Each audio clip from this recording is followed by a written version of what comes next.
যখন কোনো প্রিয় মানুষ কিংবা কাছের মানুষ কাউকে অযত্ন কিংবা অবহেলা করে, তখন যে অবহেলিত হয় সে চিন্তা করে যায় সব কিছু ঠিক হয়ে যাক, আগের মতো হয়ে যাক, সব কিছু ভালো হয়ে যাক। এটা করতে করতে কিছুদিন যখন সময়টা পার করে, তখন কিছুদিন কাটানোর পর সে ধৈর্য ধরতে শিখে। ধৈর্য ধরতে শিখে সে তখন আগের যে যন্ত্রণা এবং কষ্ট পায় সেটা আস্তে আস্তে ভুলতে শুরু করে। আস্তে আস্তে সে ভুলে যায়।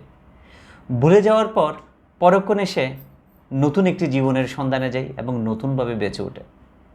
তার পরবর্তীতে সে যখন পুরো বিষয়টাকে অ্যানালাইসিস করে বুঝতে পারে যে কারো ভালোবাসায় মানুষের জীবনে অনেক কিছু আসা যায়, কিন্তু কারো অবহেলা কিচ্ছুই আসা যায় না। আর সেটা তখনই বুঝতে পারে যখন সে সময়টা পাস করে। তাই সময় থাকতে কাউকে অযত্ন অবহেলা কাউকে করবেন না। কিন্তু আজকে যাকে অবহেলা কিংবা অযত্ন করে ফেলে রাখছেন কিংবা করছেন, কালকে দেখবেন সেই অবহেলিত মানুষটাই আপনার চেয়ে আরও অনেক বেশি শক্তিশালী হয়ে যায়।